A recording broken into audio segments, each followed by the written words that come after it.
But I'd like to thank you, Jeffrey, and invite Dr. Mukhlis to be our next speaker. So Dr. Mukhlis is a linguist and he teaches at NIE. And his teaching interests include a variety of Malay language courses at NIE. And he's going to speak to us about Malay as spoken in Singapore and the challenges associated with its use today. Thank you. Over to you, Mukhlis. Thank you, Ritu, for the introduction, and good evening, everyone. I think Jeffrey has given a good historical account of the Malay language, which nicely ties in with my own topic, the Malay language in Singapore, focusing on spoken Malay. I think in the interest of time, I'll skip this slide and quickly jump into the core of my talk. In Singapore, there are at least 4 Malay social dialects, some of which have been mentioned by Jeffrey. The 2 main ones are Standard Malay and Colloquial Malay. And you might also have heard of Bazaar Malay and Baba Malay that was mentioned by Jeffrey just now. Now, Standard Malay is a social dialect that is spoken in formal settings, such as in school, in media broadcast, and in official functions. It is marked by a complex system of affixations. Colloquial Malay, on the other hand, is a dialect that is spoken in informal, naturalistic settings, such as conversations among family members or between friends. And it is marked by the use of truncated forms and vocabulary and grammar that are peculiar to this variety. Now, with regard to standard language, where does it come from? In sociolinguistic terms, the standard variety usually emerges from a regional dialect, an area that is the center for social, intellectual, cultural, and political activities. As such, it is regarded as a prestigious variety. It is also usually a written variety and the language of print that has undergone some degree of codification in terms of grammar and dictionary, and is used in school and in the media. So this dialect gradually evolves into a variety of its own and emerges as a standard reference for the language, at the same time establishing for itself an influence and usage that is far beyond the reach of the original regional dialect. And by default, the associated accent of the dialect becomes the standard pronunciation. Now, Standard Malay follows a similar trajectory. It evolves from the Johor Riau dialect, which reflects the rich literary past of Johor Riau as a center for administration, cultural, political, and socio-economic activities, which Jeffrey has also mentioned just now. So it is used in formal and official functions.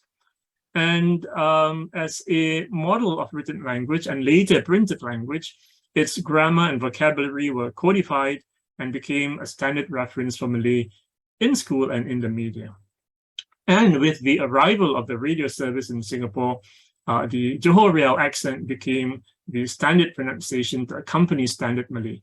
It made inroads into the entire Malay Peninsula beyond the confines of the Johor Riau area.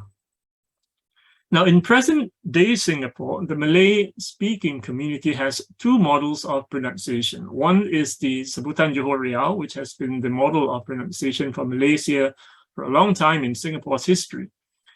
But since 1993, another model of pronunciation called Sebutan Baku, or translated as standard pronunciation, was introduced by the authorities. Unlike Sebutan Johor Riau, which evolved naturally over time, from an existing living dialect, Sebutan Baku is a created pronunciation built on a principle, pronounce the word as it is spelled, where each letter of the alphabet is assumed to have only one phonetic value. So, for example, the letter A represents only one sound, R. And this is in contrast to Sebutan Johor Riau, where the letter A represents 2 sounds, R and E. Now, having a letter to represent more than one sound is not unusual for any world language. In standard English accent, the letter A represents at least 4 sounds: R, and A. Moving on, here I list the 4 major features of Sebutan Johor Riau that differ from Sebutan Baku. I also compare the 2 pronunciations with Bahasa Indonesia pronunciation. The 4 features hinge on how 4 letters of the Malay alphabet in a specific type of syllables are pronounced. An open syllable is one where the syllable ends with a vowel. A closed syllable is one where the syllable ends with a consonant. So the first letter type is the letter A at the end of the final syllable in a word. In Sebutan Johor Riau, this letter A is pronounced represented by the phonetic symbol, the inverted E that you see in the table. In Sebutan Baku, A is pronounced A, irrespective of where it is in a word. For example, the word spelled APA is pronounced apa in Sebutan Johor Riau, but apa in Sebutan Baku. Next, the letters I and U in closed final syllables. Now, in Sebutan Johor Riau, the letter I is pronounced A, while the letter U is pronounced O. In Sebutan Baku, I and U are pronounced E and U, respectively, irrespective of where they are in a word. So, for example, the word spelled P-I-L-I-H is pronounced pilih in Sebutan Johor Riau, but pilih in Sebutan Baku. Similarly, the word spelled T-U-T-U-P is pronounced tutup in Sebutan Johor Riau, but tutup in Sebutan Baku. Lastly, the syllable final R at the end of a syllable. In Sebutan Johor Riau, this R is silent, as in baka, and this silence is represented by the null symbol that you see on the table. In Sebutan Baku, this R is pronounced, as in bakar. Now, you might have noticed from the table that based on these 4 features, Sebutan Baku is exactly the same as the Bahasa Indonesia pronunciation. Of course, when you bring in intonation and other linguistic features, a person speaking Malay with Sebutan Baku and a person speaking Bahasa Indonesia, they will not sound the same. But based on just these 4 features, they are exactly similar. Perhaps using an analogy in English might help. So asking a Malay Singaporean speaker to switch from Sebutan Johor Riau to Sebutan Baku is like asking a British English speaker to speak with an American English accent. All right, at this point, I have an easy question for you, audience. Perhaps Ashik could, display the poll question.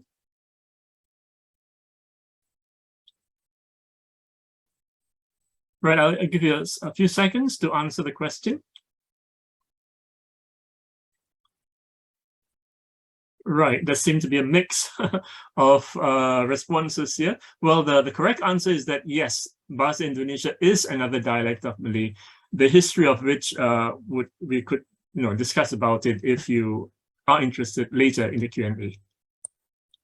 Let me just continue with the following slide. So what does the policy on Sebutan Baku mean? Now, before Sebutan Baku was in place, both Standard Malay and Colloquial Malay was spoken with the Johor Riau pronunciation. But from 1993, we were told to separate the 2 dialects in pronunciation. So Sebutan Johor Riau is to be used only with Colloquial Malay, while Standard Malay is to be spoken only with Sebutan Baku. So for instance, where previously in Standard Malay, we say tidak cukup, now we have to say tidak cukup. Despite the Sebutan Baku policy, we still have prominent people who speak Standard Malay with Sebutan Johor Riau, the Mufti of Singapore and the President of Singapore being 2 of them. And in the video that Jeffrey showed just now, the late Mr. Lee Kuan Yew was also speaking Standard Malay with Sebutan Johor Riau. So what happens after almost 30 years of speaking Standard Malay with Sebutan Baku? Have Malay Singaporeans succeeded in mastering Sebutan Baku? Here I make reference to 3 studies, my own study with a colleague and that of my students, Sakina and Maisara. Again, in the interest of time, I think I'll skip this slide. You're most welcome to quiz me on this later. What you see here is a chart that captures the level of phonetic consistency of secondary 3 students pronouncing the letters A in open final syllable, I and U in closed final syllable and syllable final R across 3 text types, that is, reading of words in a list, reading of a connected passage, and interview talk. Now, I would like to draw your attention to 2 observations here. First, the level of phonetic consistency of the 4 letter types are not the same. The students are most consistent in pronouncing the letter A as a R, but fare poorly for the letter I before improving slightly for the letter U and the letter R. In other words, the students are consistent in pronouncing in the Sebutan Baku way only the letter A. For the other letters, they pronounce them sometimes in Sebutan Baku and sometimes in Sebutan Johor Riau. I call this a hybrid between Sebutan Baku and Sebutan Johor Riau. The second observation is that the dip rise pattern in phonetic consistency of the 4 letter types shifts downwards as the text types change. Highest consistency is the reading words in a list, followed by reading words in a passage, and lastly, the lowest at the bottom, speaking spontaneously. Now, what does this chart tell us? In other words, Sebutan Baku is easier to use when the task is reading words in isolation. Reading words in a connected passage is harder, and engaging in spontaneous talk is hardest to carry out in Sebutan Baku. So a question to ask is this hybrid Sebutan Baku characteristic of secondary 3 students only, or is it is it prevalent across the community? Now, here we have the same data for the secondary 3 students' spontaneous speech, but in the form of a bar chart, the orange bar. The red bar represents data for undergrad students, and the brown bar for the radio DJs. As you can see, all 3 groups of speakers show the same dip rise pattern. They are most consistent in pronouncing the letter A as R, but fall short when it comes to the letters I and U, pronouncing them as A and O respectively. Now, to show you that this dip rise pattern is prevalent in the community, here I add data for another 3 group of speakers, not for their spontaneous speech, but their reading of a script. And they are members of parliament giving a speech, the green bar, radio news readers, the blue bar, and television news readers, the gray bar. Now, as expected, since they are reading, their phonetic consistency is relatively higher than the spontaneous speech of the first 3 groups of speakers. The most consistent are the television news readers, but even they show the dip rise pattern, as do members of parliament and also the radio news readers. So in other words, they too could only afford a hybrid Sebutan Baku, and that is while reading. You can imagine when they engage in spontaneous speech, we can expect their consistency level to drop even further. Now, why haven't we acquired fully Sebutan Baku? Now, part of the answer is probably provided by Jack Chambers of the University of Toronto. Now, in his study of the dialect acquisition of people migrating from one linguistic area to another area, for instance, Canadian English speakers migrating to Southern England, and thus they are exposed to a different English dialect, he noted 2 important points. First, there are complex features of the new dialect that are more difficult to acquire than the more straightforward ones. In the case of switching from Sebutan Johor Riau to Sebutan Baku, the easier feature seems to be the letter A in open final syllable, and the complex ones are the letters I and U in closed final syllable. Second, there is a critical age for the second dialect acquisition, especially in the case of pronunciation. Now, what this means is that full second dialect acquisition is possible only if the speaker is exposed to the new dialect before he reaches the age of 7. After that, that ability begins to decline, and after the age of 14, it is highly unlikely that the speaker can acquire the new dialect pronunciation in full. So where Malay is concerned, one thing to bear in mind is that there are no native speakers of Sebutan Baku for new learners to model after. Those speakers who are said to be using Sebutan Baku learned it when they were already adults, which made it difficult for them to acquire the pronunciation fully. So there exists in Singapore only a hybrid Sebutan Baku for school students to model after. What are the implications for the future? Well, this is a topic that we can discuss perhaps later during the Q&A. I think for now, that's all from me. Thank you so much for listening. We have a question for you, Mukhlis. Do you expect, oops, I just lost it. Do you expect at a certain point in time that there will be native SB speakers? Right, yes, I've been wanting to reply to this question earlier. Given the present circumstances, I think it is quite unlikely that there will be a time when, when there are native SB speakers. Because the hybrid Sebutan Baku that I've mentioned about, it did not appear just in a flash of a second. It has developed over 30 years, almost 30 years, and that hybrid Sebutan Baku has somewhat fossilized. Fossilized meaning that it has become a variety of its own, which is neither Sebutan Baku nor Sebutan Johor Riau. So, our young today are exposed to this hybrid Sebutan Baku. And so I don't see in the future where there will be native speakers of Sebutan Baku in the form that is desired by the authorities. Which is, how do we encourage people to be more fluent in their languages and use it in their daily life? So, Mukhlis, do you want to go first about encouraging people to speak their native language?